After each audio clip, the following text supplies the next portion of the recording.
Hello everyone. तो कैसे हैं आप सब? आई होप आप सब अच्छे होंगे। स्वागत है आप सभी का आपके अपने चैनल जुनून पढ़ाई का में।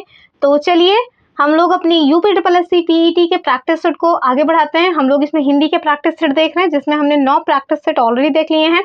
आज हम लोग 10वें नंबर का प्रैक्टिस सेट देखेंगे, लेकिन इसके पहले आप सभी को श्री कृष्णा जन्माष्टमी की हार्दिक शुभकामनाएं और ईश्वर करे हम सबके जीवन में ऐसा प्रकाश आए, ऐसा प्रकाश क्या, नौकरी नामक प्रकाश है जिसके लिए हम लोग प्रयासरत हैं। फिलहाल के लिए चलिए स्टार्ट करते हैं आज की अपनी वीडियो। और आपको वीडियो यदि पसंद आती है तो लाइक शेयर करना ना भूलें, चैनल को सब्सक्राइब जरूर करके रखें। यहाँ पे इस चैनल पे आपका एक भी मिनट या ये कहें कि एक भी सेकंड बर्बाद नहीं किया जाता है, क्योंकि समय बहुत कीमती है। चलिए हमसे जो पहले क्वेश्चन में कह रहे हैं वो क्या कह रहे हैं, तो हमने हमेशा की तरह मतलब कि वर्तनी शुद्धिकरण को पहले क्वेश्चन पे नहीं रखा हुआ है। आज हमने थोड़ा सा फॉर्मेट चेंज कर दिया है। आज हमने जो सबसे पहले रखा हुआ है वो है हमारा अनेक शब्दों के लिए एक शब्द, यानी कि वाक्यांश। ठीक है, तो चलिए पहले क्वेश्चन में आपसे क्या कह रहे हैं, कह रहे हैं जिसे वचन के द्वारा व्यक्त नहीं किया जा सके, इसके लिए अगर एक शब्द लिखना हो तो क्या हो जाएगा। ऑप्शन देखिए, अनुकरणीय, अलौकिक, अनिवार्य या फिर अनिर्वचनीय। तो क्या हो जाएगा, ये हो जाएगा ऑप्शन डी, यानी कि अनिर्वचनीय। और इसका वर्तनी भी ध्यान से देख लीजिए, हो सकता है वर्तनी शुद्धिकरण में भी ये क्वेश्चन बन जाए। ठीक है, तो इसका उत्तर क्या होगा, इसका उत्तर हो जाएगा अनिर्वचनीय। ठीक है, चलिए आगे देखते हैं। और कुछ अन्य भी हैं, जैसे आप देखिए, नकल करने योग्य तो अनुकरणीय। तो होता है ना कि अगर कोई हमारा आइडियल होता है तो हम लोग उसकी नकल करते हैं, क्या करते हैं, उसका अनुकरण करते हैं। जैसे जब तेरे नाम मूवी आई थी तो क्या हो रहा था, लोग तेरे नाम जैसा बाल, जैसे उसमें सलमान खान रखे थे उस टाइप का बाल अब रख करके रोड पे आपको देखने को मिल जाएंगे। वैसे आप जब दबंग मूवी आई थी तो देखिए पीछे चश्मा लगाने वाला जो ट्रेंड था वो देखने को मिल गया। तो क्या है ये सब है कि वो हमें पसंद है, हम उनकी नकल कर रहे हैं, अर्थात हम उनका अनुकरण कर रहे हैं। वैसे ही कह रहे हैं जो इस लोक में ही संभव ना हो वो क्या हो जाएगा, वो हो जाएगा अलौकिक। इसको छोड़ दीजिए। ठीक है, चलिए आगे देखिए अगला क्वेश्चन।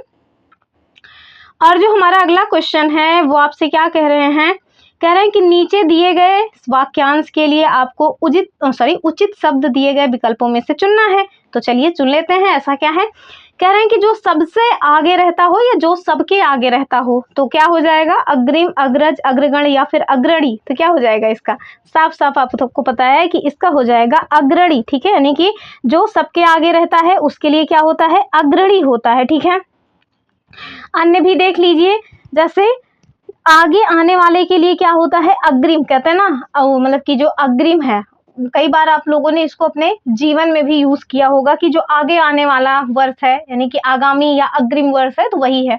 दूसरा, जिसकी गिनती पहले हो, तो जिसकी गिनती यानी जिसकी गणना पहले होगी वो अग्रगण्य होगा ही। ठीक है, तो इसका उत्तर क्या हो जाएगा, वो हो जाएगा अग्रणी। अगले क्वेश्चन को देखिए। अगले क्वेश्चन में कह रहे हैं कि जो अपने स्थान या स्थिति से अलग ना किया जा सके। ठीक है, अच्युत ऑप्शन है, दूसरा है अटूट, तीसरा है अटल, चौथा है अदेय। ठीक है, तो अदेय तो बिल्कुल नहीं होगा, ये तो हमें समझ आ रहा है। अदेय मतलब कि देने लेने वाली बात होगी तब ये सब आएगा, तो ये तो नहीं होगा।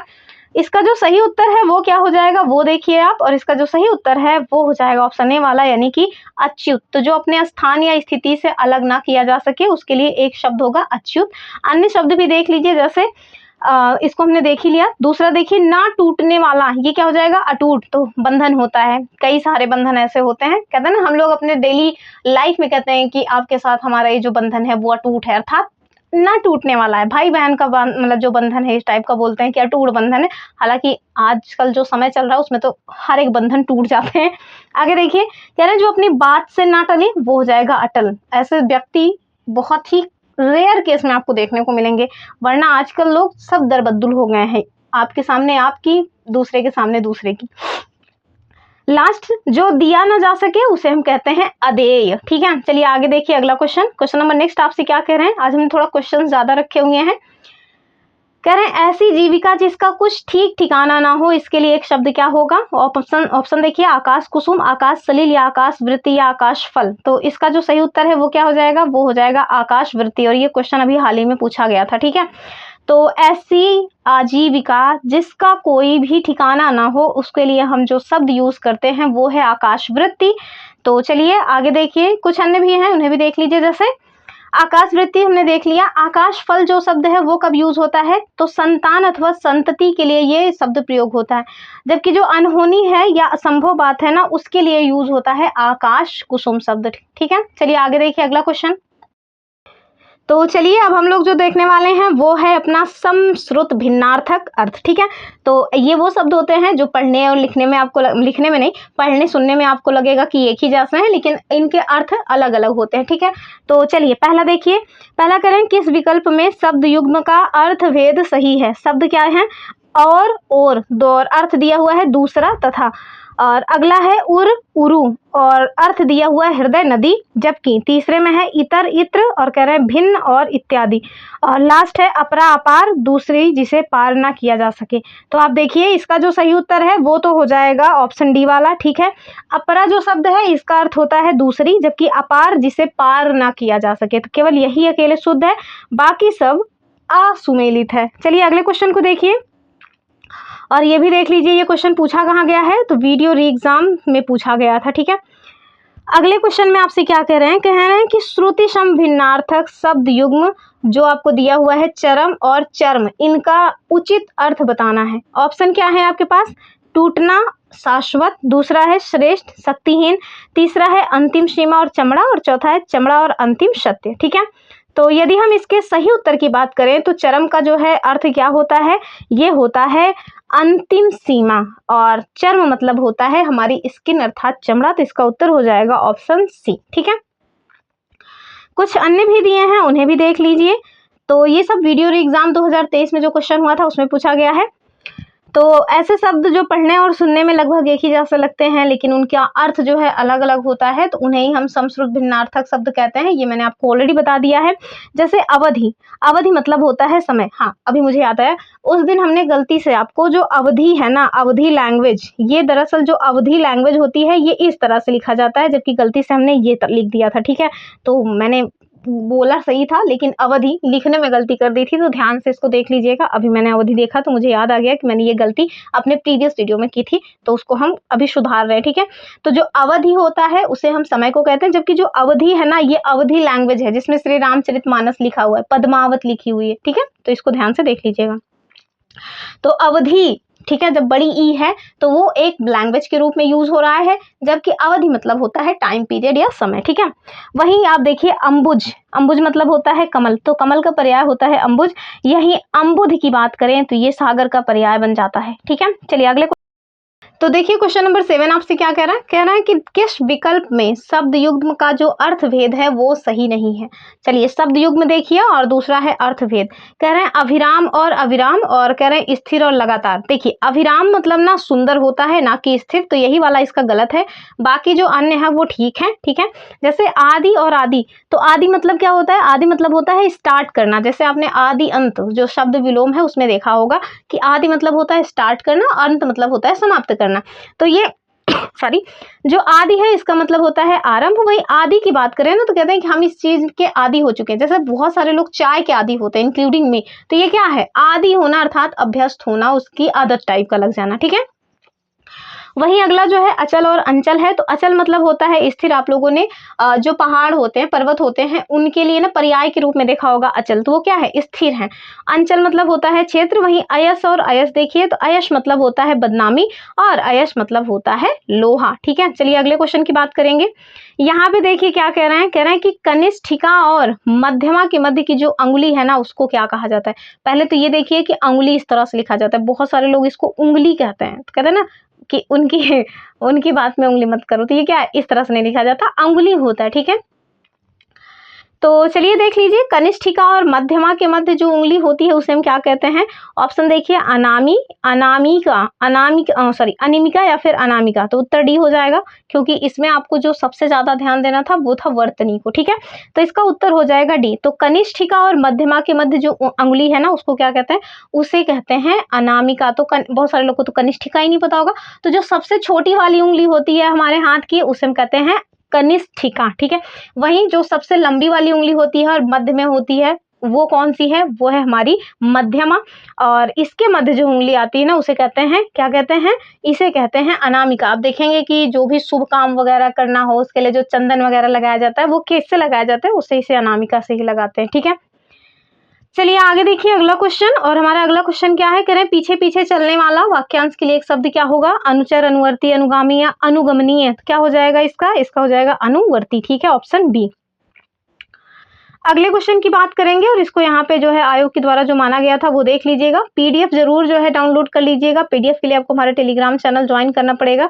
आप पीडीएफ आपको टेलीग्राम चैनल पे डेली टू डेली अपलोड हो जाएंगी। ठीक है, तो आप लोग टेलीग्राम चैनल से जरूर जुड़ जाइए।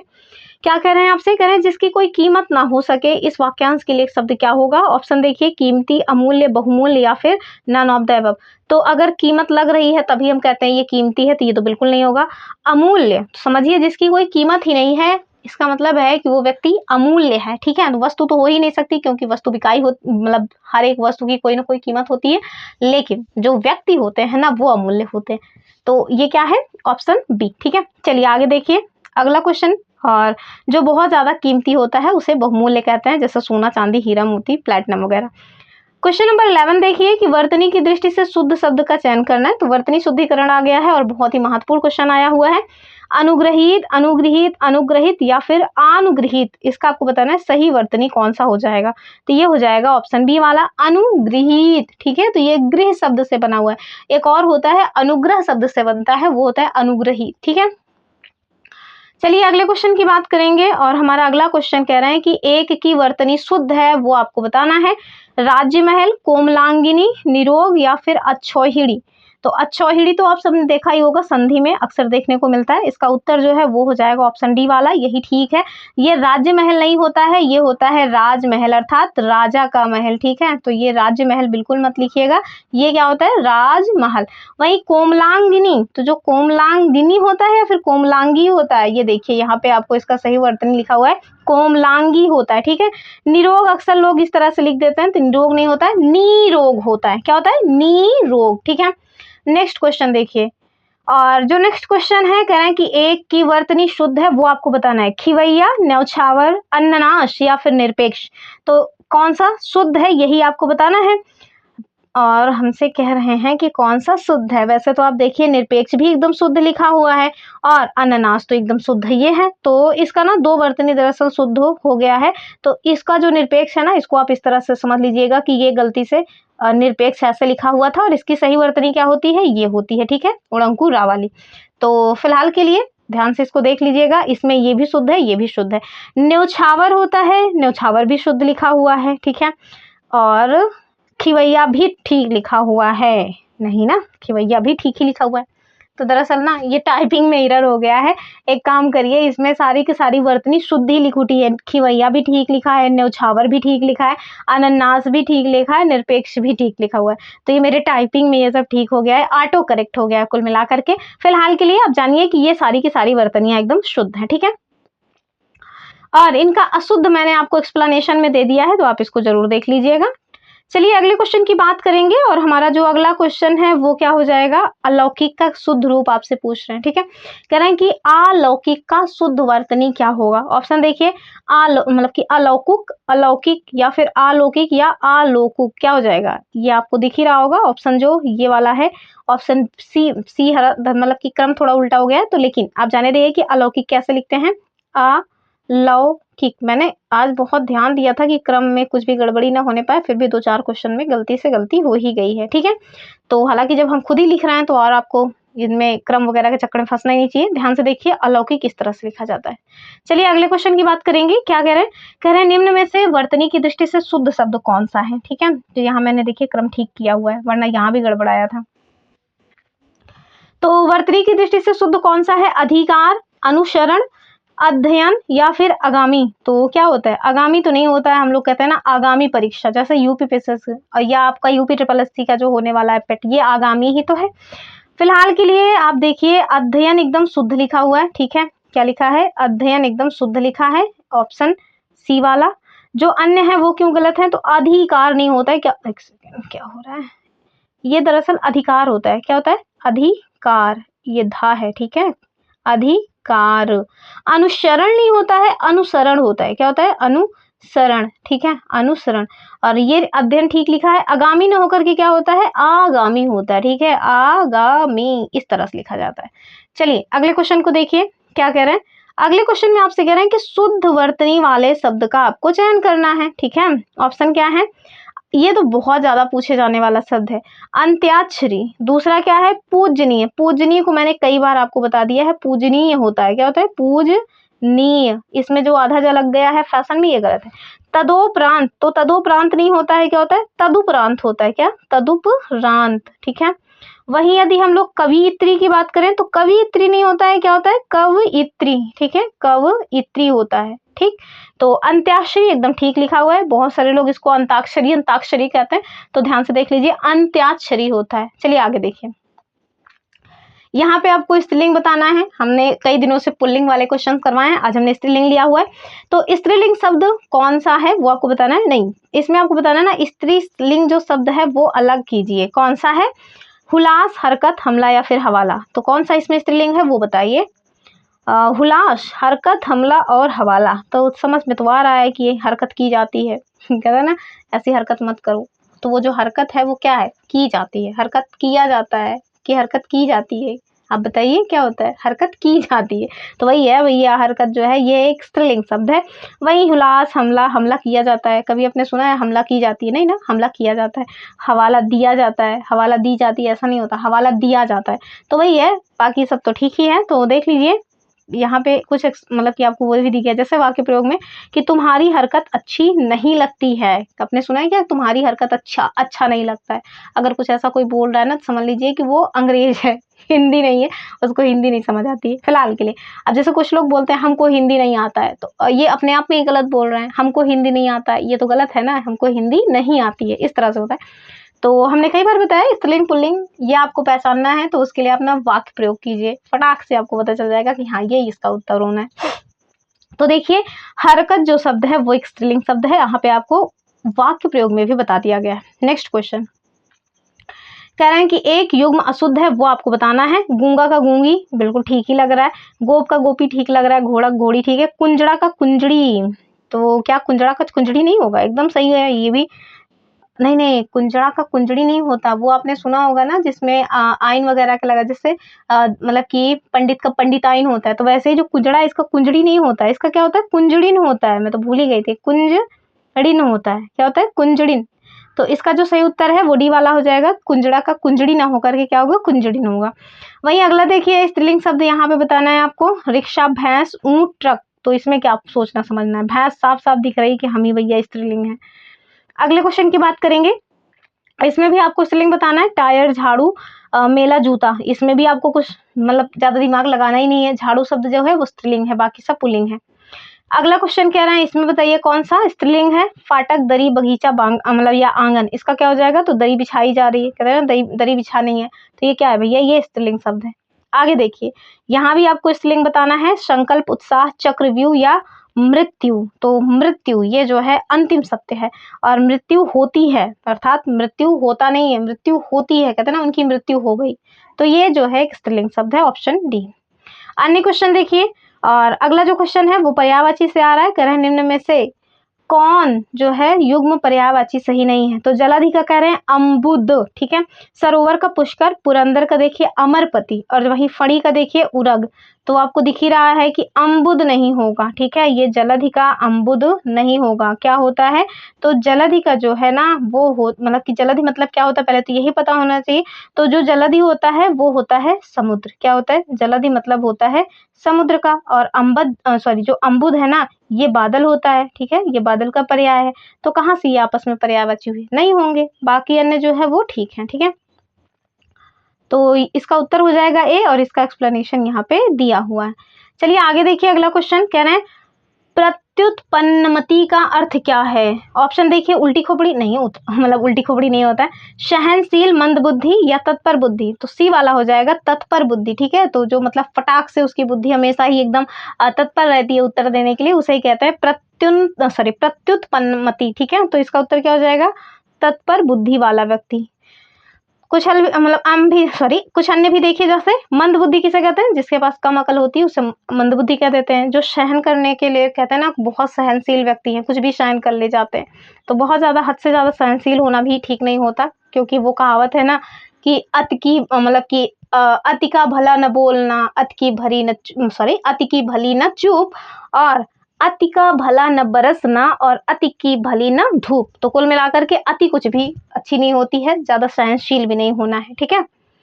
और उल्टी खोपड़ी वाला, तो जो उचित ढंग से काम ना करे, उचित ढंग के विपरीत आचरण करता है, उसे कहते हैं उसकी उसकी जो खोपड़ी है ना वो उल्टी है। कहते हैं ना, जैसे आप किसी बात को किसी को बता रहे हैं और वो उसका हमेशा ही गलत मतलब निकाल रहा था, तो उससे लोग बचते हैं, कहते हैं छोड़ो ना, वो उल्टी खोपड़ी वाला व्यक्ति है, उससे बच के रहो।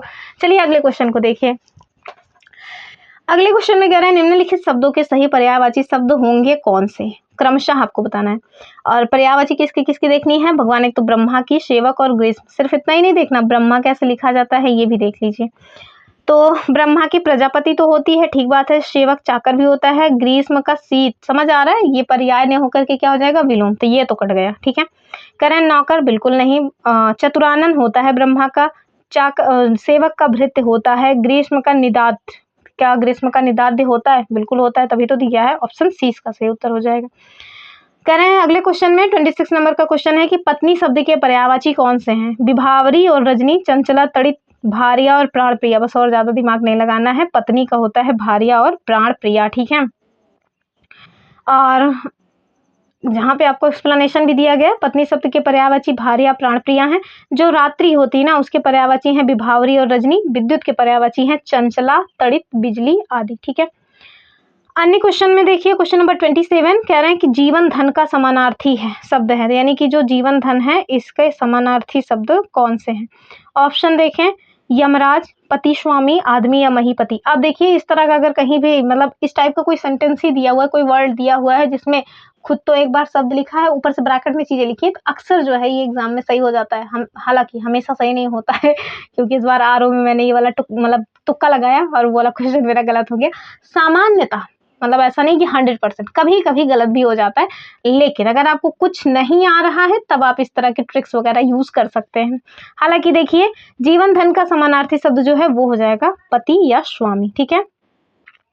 और यमराज के जो समानार्थी शब्द हैं उन्हें देख लीजिए, एक तो यम ही होता है, धर्मराज हो जाता है, मृत्यु, और अंतक भी यमराज के पर्याय हैं। वहीं आदमी के देखिए तो मानव, मनुष्य, मनुज, मानुष, इंसान, महीपति आदि, ठीक है। और महीपति दूसरा शब्द है, महीपति जो है ये राजा को कहते हैं ना दरअसल। तो महीपति के जो समानार्थी हैं वो देखिए अवनीश, नरपति, महेंद्र, महेंद्र नहीं है, नरेंद्र है तथा महिपाल है, ठीक है। तो महिपाल होता है, महीपाल नहीं होता, ये भी जाने रहिए। क्वेश्चन नंबर 28 देखिए, कह रहे हैं निम्न में से प्रज्ञा और मनीषा शब्द के पर्यायवाची नहीं है, रॉन्ग बताना है।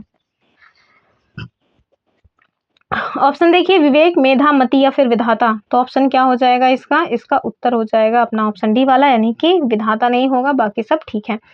तो प्रज्ञा और मनीषा के पर्यायवाची जो है वो विधाता नहीं है, प्रजा, मनीषा के पर्यायवाची शब्द हैं, ठीक है। ये प्रजा नहीं, दरअसल ये प्रज्ञा है, ठीक है। प्रज्ञा तथा मनीषा के जो अन्य पर्याय हैं वो क्या हो जाएंगे, एक तो बुद्धि हो जाएगा, प्रतिभा हो जाएगा, ज्ञान हो जाएगा, मति, समझ, अक्ल, मेधा और विवेक। अगला क्वेश्चन क्या है, कह रहे हैं बिजली के पर्यायवाची शब्द नहीं है। तो बिजली के पर्याय क्या कौन से हैं, अगर आपको ये पता है तो पता चल ही जाएगा कि कौन सा नहीं है।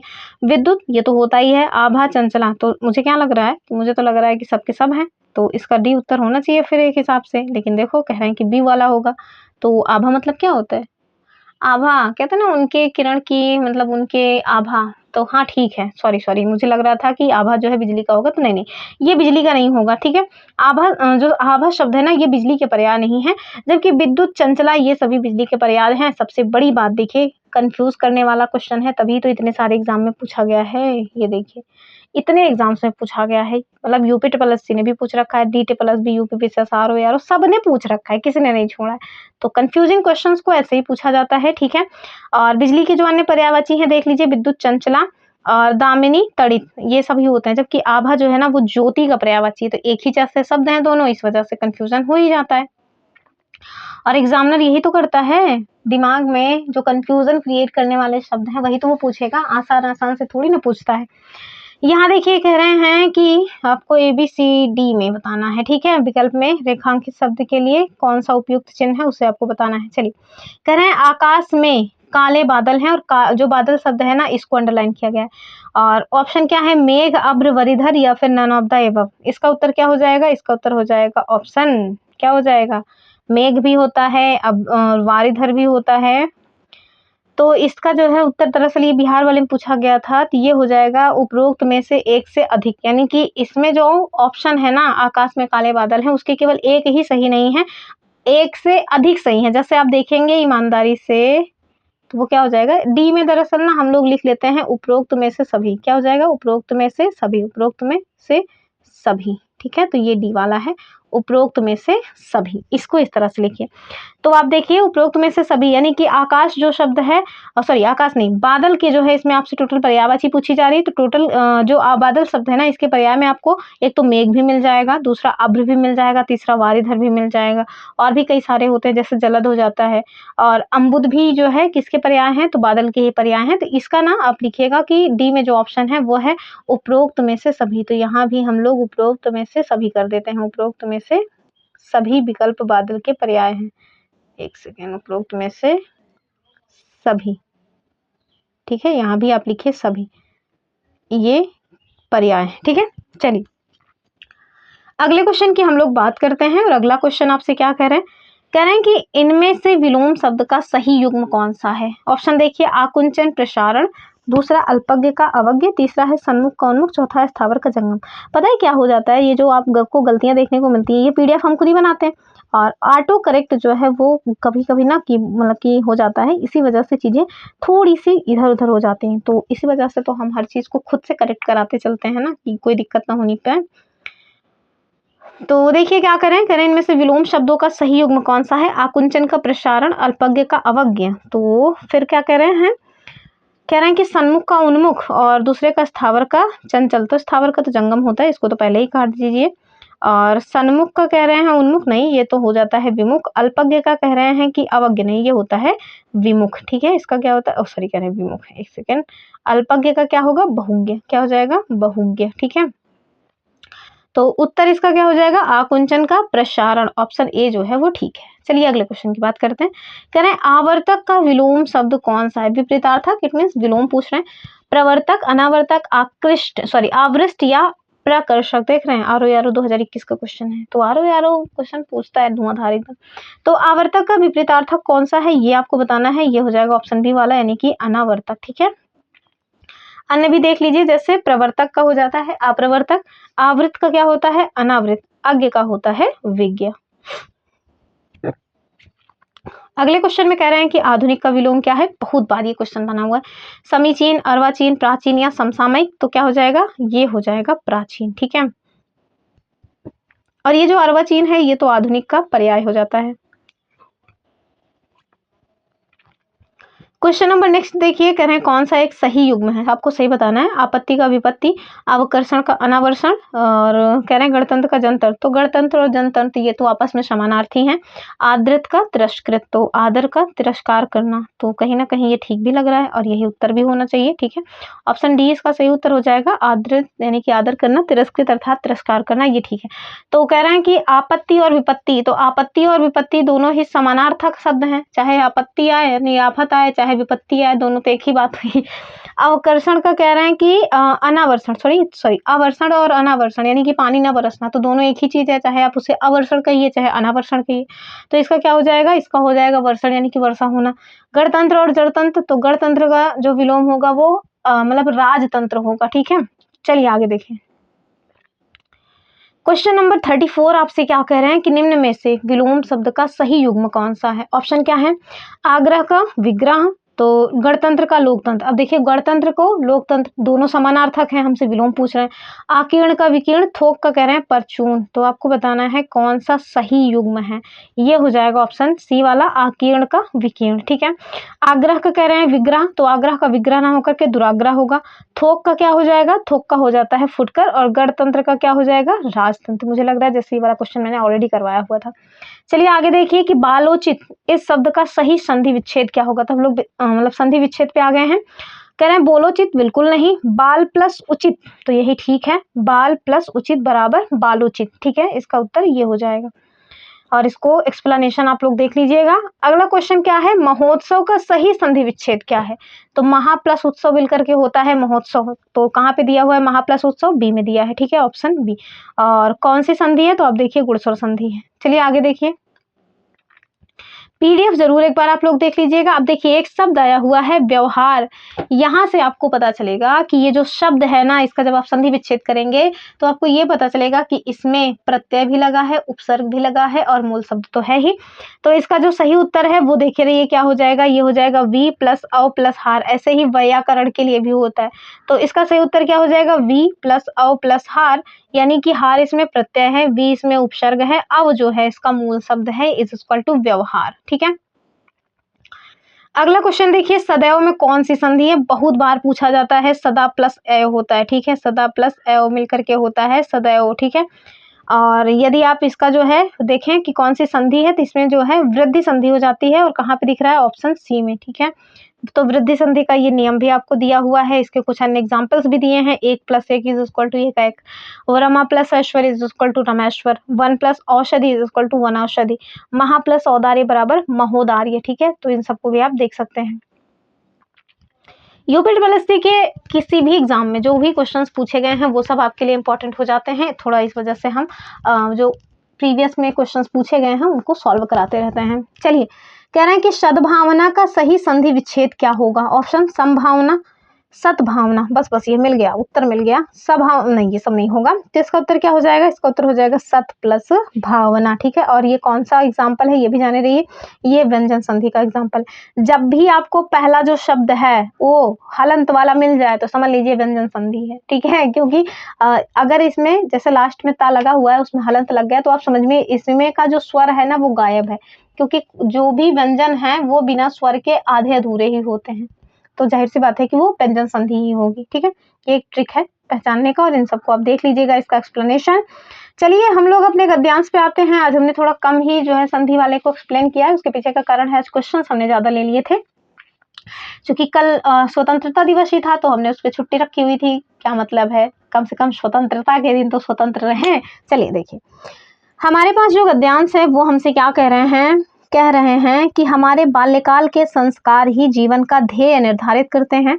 अतः यदि शैशव में हमारी संतान ऐसे व्यक्तियों की छाया में ज्ञान प्राप्त करेगी जिनमें चरित्र तथा सिद्धांत की विशेषता नहीं है, जिनमें संस्कार जनित अनेक दोष हैं, तो फिर उनके चरित्र पर भी उसी की छाप पड़ेगी और भविष्य में उनके ध्येय भी उसी के अनुसार स्वार्थमय और अस्थिर होंगे। समझ रहे हैं, इतना बड़ा सा एक सेंटेंस है। आगे देखिए, शिक्षा एक ऐसा कर्तव्य नहीं है जो किसी पुस्तक को प्रथम पृष्ठ से अंतिम पृष्ठ तक पढ़ाने से ही पूर्ण हो जाता हो, वरन वह ऐसा कर्तव्य है जिसकी परिधि मतलब क्या होता है मुझे कमेंट करके बताइएगा, सारे जीवन को घेरे हुए है, और पुस्तकें ऐसे सांचे हैं जिनमें ढल करके उसे सुडौल बनाया जा सकता है, ठीक है। आगे आपसे कह रहे हैं कि आत्मनिर्भरता का अर्थ है अपने ऊपर निर्भर रहना। जो व्यक्ति दूसरे के मुंह को नहीं ताकते वे ही आत्मनिर्भर होते हैं। वस्तुतः आत्मविश्वास के बल पर कार्य करते रहना आत्मनिर्भरता है, ठीक है। आगे देखिए, कह रहे हैं कि आत्मनिर्भरता का अर्थ है समाज, निज तथा राष्ट्र की आवश्यकताओं की पूर्ति करना। व्यक्ति, समाज तथा राष्ट्र में आत्मविश्वास की जो भावना है वो आत्मनिर्भरता का प्रतीक है। आगे देखिए, स्वावलंबन जीवन की सफलता की क्या है, पहली सीढ़ी है। आगे देखिए, सफलता प्राप्त करने के लिए व्यक्ति को स्वावलंबी अवश्य होना चाहिए। स्वावलंबन व्यक्ति, समाज और राष्ट्र के जीवन में सर्वांगीण सफलता प्राप्ति का महामंत्र है। स्वावलंबन जीवन का अमूल्य आभूषण है, वीरों तथा कर्मयोगियों का इष्ट देव है, सर्वांगीण उन्नति का आधार है। समझ रहे हैं, मतलब कि स्वावलंबी होना, आत्मनिर्भर होना कितना महत्वपूर्ण है, ये आपको ये मतलब कि जो पैसेज है वो बता रहा है, जीवन में इसको अप्लाई कीजिए। आगे देखिए, जब व्यक्ति स्वावलंबी होगा उसमें आत्मनिर्भरता होगी, तो ऐसा कोई कार्य नहीं जिसे वह ना कर सके। स्वावलंबी मनुष्य के सामने कोई भी कार्य आ जाए वह अपने दृढ़ विश्वास से, अपने आत्मबल से उसे अवश्य ही पूर्ण कर लेगा। स्वावलंबी मनुष्य जीवन में कभी भी असफलता का मुंह नहीं देखता है, वह जीवन के हर क्षेत्र में क्या करता है, निरंतर कामयाब होता जाता है। आगे देखिए, सफलता तो स्वावलंबी मनुष्य की दासी बनकर रहती है। जिस व्यक्ति का स्वयं अपने आप पर ही विश्वास नहीं, वो भला क्या कर पाएगा। परंतु इसके विपरीत जिस व्यक्ति में आत्मनिर्भरता होगी, वह कभी किसी के सामने नहीं झुकेगा। वह जो करेगा सोच समझकर धैर्य से करेगा। मनुष्य में सबसे बड़ी कमी स्वावलंबन का ना होना है। सबसे बड़ा गुण भी मनुष्य की आत्मनिर्भरता ही है। ठीक है, तो ये तो रहा हमारा पैसेज। अब देखिए हमारे पास इससे क्वेश्चंस क्या बने हुए हैं वो। पहला क्वेश्चन है कि सर्वांगीण सफलता प्राप्ति का महामंत्र लेखक के अनुसार क्या है। ऑप्शन देखिए, आत्मविश्वास, सहनशीलता, अच्छे संस्कार और कर्तव्य निष्ठा, या फिर आत्मनिर्भरता और आत्मबल। तो आप देखिए बार बार यहाँ पे आत्मनिर्भरता और स्वावलंब या मतलब कि आत्मबल की बात की गई है। उत्तर क्या हो जाएगा, ऑप्शन सी वाला। ठीक है, आगे देखिए अगला क्वेश्चन कह रहे हैं कि स्वार्थमय और अस्थिर शब्दों के विलोम क्या होंगे, ये बताइए। तो ऑप्शंस देखिए, निस्वार्थी चंचल, दूसरा अचल और मतोलंबी या मतलबी दरअसल लिखा हुआ है, तीसरा निश्चित और परार्थी, और चौथा है निस्वार्थ और ये है गतिहीन। यहाँ पे हाइफन लगा दीजिए। ठीक है, तो आप इसके उत्तर की बात करें तो स्वार्थमय का क्या हो जाएगा, निस्वार्थ, और अस्थिर का क्या हो जाएगा, क्या पूछ रहे हैं, स्थिर का होना चाहिए, हाँ सॉरी अस्थिर का गतिहीन हो जाएगा। अस्थिर मतलब होता है कि जो स्थिर ना हो अर्थात गतिशील हो, तो उसका क्या हो जाएगा, गतिहीन। ठीक है, तो इसका उत्तर हो जाएगा ऑप्शन डी वाला। चलिए आगे देखिए अगला क्वेश्चन कह रहे हैं कि सफलता, कार्य और आत्मनिर्भरता शब्दों के लिंग कौन से हैं। ऑप्शन देखिए, तो सफलता प्राप्त होती है अर्थात ये स्त्रीलिंग है, तो पहला तो स्त्रीलिंग हो जाएगा। तो अगर पहला स्त्रीलिंग है तो इन सबको तो निपटा ही दीजिए। फिर कह रहे हैं कार्य, तो क्या होता है, कार्य किया जाता है, कार्य पूर्ण होता है या कार्य पूर्ण होती है, समझ मतलब जो भी आपको ठीक लगे वो बताइए। तो आप देखिए कार्य पूर्ण किया जाता है, कार्य पूर्ण होता है अर्थात ये पुल्लिंग है, तो दूसरा पुल्लिंग होना चाहिए अर्थात ये वाला भी ऑप्शन निपट गया। केवल आत्मनिर्भरता के लिए बचा हुआ है, तो आत्मनिर्भरता जो है ये क्या हो जाएगा, आत्मनिर्भरता जो है ये भैया पुल्लिंग शब्द होता है अर्थात ऑप्शन बी इसका सही उत्तर हो जाएगा। ठीक है, चलिए अगले क्वेश्चन की बात करेंगे। कह रहे हैं जीवन की सफलता की पहली सीढ़ी कौन सी है, तो एकदम डायरेक्ट बना हुआ क्वेश्चन है, ध्यान से। कह रहे हैं आत्मनिर्भर बनना, बच्चे में बाल्यकाल से अच्छे संस्कार विकसित करना, दृढ़ विश्वास जागृत करना, या सहनशीलता उत्पन्न करना। तो अकॉर्डिंग टू पैसेज आप देखिए तो जीवन की सफलता की जो पहली सीढ़ी है वो है अपना आत्मनिर्भर बनना, यानी ऑप्शन ए वाला। ठीक है, अगले क्वेश्चन में क्या कह रहे हैं कि शैशव के शिक्षकों का बच्चों पर क्या असर पड़ता है। ये जो है थोड़ा मतलब पैडागोजी टाइप का क्वेश्चन बन गया है। ऑप्शन देखिए, बच्चे निर्दोष और अबोध होते हैं और शिक्षकों के स्वभावगत गुण दोषों का खास असर नहीं होता। ये बात तो गलत है, बहुत असर होता है। दूसरा, शिक्षकों के चरित्र के गुण दोष सहज ही बच्चे में आ जाते हैं, एकदम ठीक बात है। ठीक है, अगर टीचर कुछ भी जो भी सही गलत कर रहे हैं उसको बच्चे देख रहे हैं तो जाहिर सी बात है कि बच्चे उसको अपने अंदर जरूर ला लेंगे। स्टार्टिंग में हो सकता है हंसी मजाक में लाएं, लेकिन धीरे धीरे ना वो उनके जीवन शैली का हिस्सा कब बन जाएगा वो पता भी नहीं चलेगा। और बच्चे कोरे कागज के जैसे होते हैं, उनमें पेरेंट्स, आस पड़ोस और टीचर्स जो लिखेंगे वही लिखा जाता है। ठीक है, तो बच्चा जो भी है वो समझिए कि उनके आस पड़ोस, उनके टीचर्स की ही बदौलत होता है। ठीक है, तो बच्चे का अपना कुछ नहीं होता है। खैर, ये रही आज की अपनी वीडियो, और ये जो हमने पैसेज लिया था ये यूपीट्रिपलएससी जो 29/10/2023 में शिफ्ट 1 में हुआ था वहां पे पूछा गया था, यानी कि पेट का ही पैसेज, हम जो भी पैसेज करा रहे हैं ज्यादातर पेट के ही पैसेज करा रहे हैं। ठीक है, तो चलिए ये रही आज की अपनी वीडियो। आई होप आपने वीडियो को पसंद किया होगा, पसंद किया है तो लाइक वाइक करके चैनल को सब्सक्राइब कर लीजिए। फिर मिलेंगे अपनी अगली वीडियो में, तब तक के लिए नमस्कार एंड जय हिंद। और एक बार फिर से आप सभी को हैप्पी जन्माष्टमी।